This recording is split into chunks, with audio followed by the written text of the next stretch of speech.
आपण संक्रांतीसाठी आपण तिळाचे लाडू करूया. गूळ हे कोल्हापुरी गूळ घेतलेलं आहे मी, आणि तीळ, तूप, पाणी. तीळ गूळ हे कोल्हापुरी आहे. बाजारात आपल्याला साधं गूळ आणि चिकीचं गूळ मिक्स करून पण आपण करू शकतो. हा खास गूळ आहे कोल्हापुरी, त्याला दुसरं कोणतंही गूळ घेण्याची गरज नाही आहे. 300 ग्रॅम गूळ आहे आणि अर्धा किलो 500 ग्रॅम तीळ आहे. अर्धी वाटी तूप आहे. त्याला अगोदर तीळ हे धुवून घेतलेले. हे तीळ असे धुवून घेतल्यावर अर्धवट म्हणजे 1 तास वाळू घालायचे उन्हात, आणि त्याला ओलेच भाजायचे.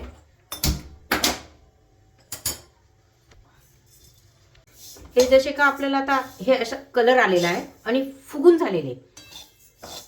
फुगून झाल्यावर हा गुलाबी कलर आला की गॅस बंद करून टाकायचा. प्रथमतः आपण तूप टाकून घ्यायचे कढईमध्ये. मग नंतर गूळ टाकायचा आहे.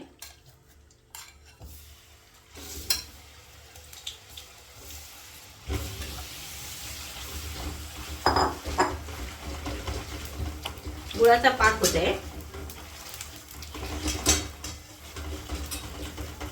तूप हे चिटकत पण नाही आणि शायनिंग येते लाडूला, त्याच्यासाठी आपण तूप टाकलेलं आहे. आपण गूळ हा खिसून घेतलेला आहे, कारण की एक फास्टपणे आपल्याला हा पातळ होतोय. नाहीतर दळे राहिले तर परत मग पाक हा पुढं जातोय. त्याच्यासाठी हे बघा, हा पाक तयार झालेला आहे. पूर्णपणे प्लेन एकसारखा झालेला आहे. हा तयार झाला आहे. आपण आता ह्याच्यात तीळ टाकूया.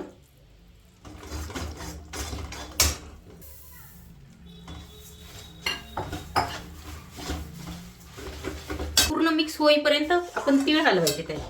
तीळ टाकलेले हलवायचे. हा झाला एक जीव लाडू करण्यासाठी तयार झालेला आहे. आपण हे तीळ टाकलेले आहे, पूर्णपणे ह्याच्यात मिक्स होईपर्यंत हलवत राहायचे. आणि हे झालंय तयार लाडूसाठी करण्यासाठी. लाडू करण्यासाठी हे आपण तयार गूळ आणि तीळ मिक्स करून हा असा व्यवस्थित झालेला आहे. पाण्याचा हात लावून आपण तिळाचे लाडू करायला लागलोय, कारण की हाताला पण थोडं पोळत नाही.